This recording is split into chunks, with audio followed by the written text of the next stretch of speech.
She was just a volunteer, or at least that's what everyone believed when she first walked through the rusted iron gates of the Refugee Aid Center near the border.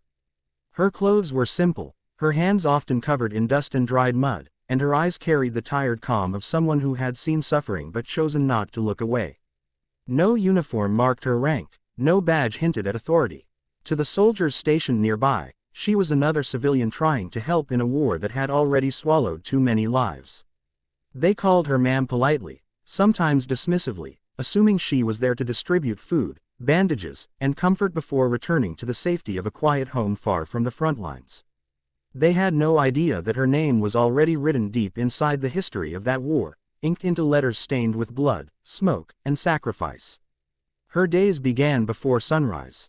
The sound of distant artillery was her alarm clock, the cold air her companion as she prepared supplies.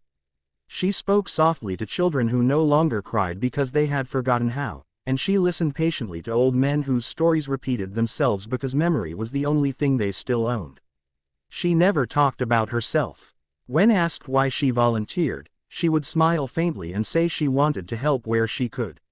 There was something in her voice, though, a weight behind the words, as if they were practiced, polished by years of restraint. At night, when the camp finally quieted, she sat alone under a dim lamp, reading letters that arrived in plain envelopes. These were not letters from family or friends asking if she was safe. They were official war letters, some copies, some originals, entrusted to her care for reasons no one questioned. She read them slowly, her fingers tracing the faded ink, her breath steady even when the words described chaos, loss, and last stands. To anyone watching from a distance, she looked like a volunteer processing paperwork. In truth, she was reliving pieces of her own past. The first time someone noticed something unusual was almost by accident.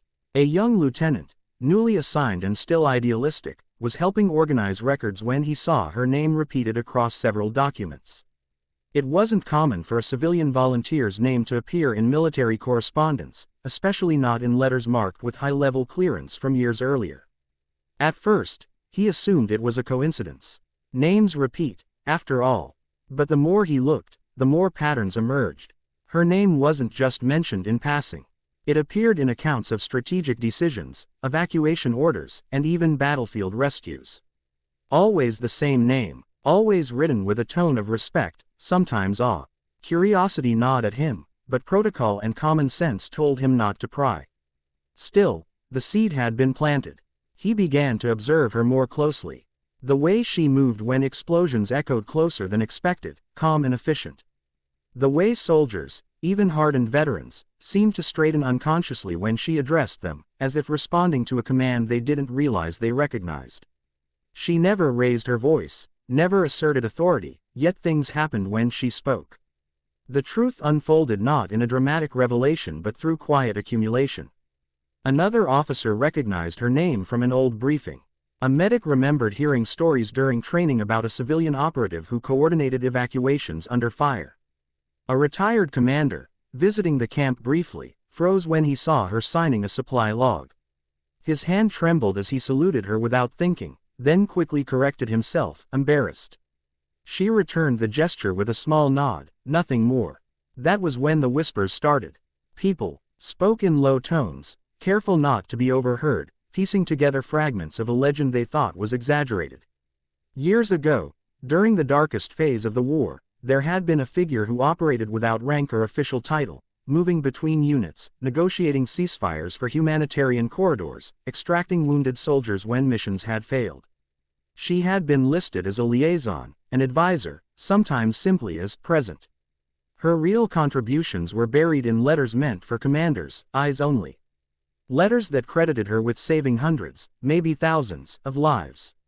When confronted gently by the lieutenant, she listened without interrupting. He apologized repeatedly, certain he had crossed a line. She told him it was all right, that curiosity was human. She didn't confirm or deny anything at first. She simply said that wars create many roles, and not all of them fit neatly into uniforms. Her eyes drifted toward the horizon, where smoke blurred the line between earth and sky. Eventually, she shared a little more, not because she wanted recognition, but because she sensed the importance of truth being carried forward. She spoke of early days when the war was chaos and no one knew who to trust. Of traveling unarmed through contested zones because being seen as a threat would have ended everything. Of writing letters late at night, documenting what happened so that someday, someone would know the cost of each decision. Those letters became the war letters now stored in archives, studied by strategists and historians. And her name appeared there because she had been everywhere the war hurt the most. She explained why she chose to remain a volunteer now. Titles had never protected people, she said. Action did. Compassion did. Being present did. After the war shifted and younger generations took command, she stepped back, letting the myth fade because myths can be dangerous when they replace responsibility. Helping quietly felt right. Word spread anyway. Soldiers began treating her differently, with a reverence she neither encouraged nor rejected. She continued her work the same way she always had, distributing supplies, listening, comforting. But now, when she spoke about safety or evacuation, people listened with sharper focus. They trusted her instincts without needing to know why. One evening, a convoy was delayed, and the camp faced a shortage of medical supplies. Panic threatened to ripple through the tents. She stepped forward, coordinating with officers half her age, redirecting resources, calming fears. Her instructions were clear, efficient, and grounded in experience that no training manual could teach. By dawn, the crisis had passed without loss. Later, an officer admitted he had followed her plan without question because something in her voice reminded him of the letters he'd read during training, letters written by commanders who had survived impossible odds. As time went on, her presence became a bridge between past and present. Young soldiers asked her questions about courage, not battles. She told them courage was often quiet, uncomfortable, and rarely rewarded. She reminded them that history remembers victories but is built on sacrifices that never make headlines. Sometimes she would gently suggest they write letters, not just reports. Letters that told the truth. If you're finding this story meaningful so far, take a moment to subscribe to our channel Bravo Warrior Stories. Your support helps us continue sharing powerful, realistic war stories that honor courage, sacrifice, and the human side of conflict. The day her name officially resurfaced came unexpectedly. An anniversary ceremony was planned, and excerpts from old war letters were to be read aloud. As the words echoed through the assembled crowd, her name was spoken again and again. This time, it was impossible to ignore. She stood at the edge, intending to slip away unnoticed, but the audience turned toward her as recognition dawned collectively. Applause rose, hesitant at first, then strong. She looked overwhelmed, not by pride, but by the weight of memory pressing in. She was invited to speak. She hesitated, then agreed, knowing silence could also be a form of forgetting. She spoke briefly, her voice steady. She thanked those who served and those who helped without recognition. She said the letters were never meant to glorify individuals but to remind future generations of responsibility. War letters, she explained, were promises to do better, written in the language of regret and hope. After the ceremony, life returned to routine.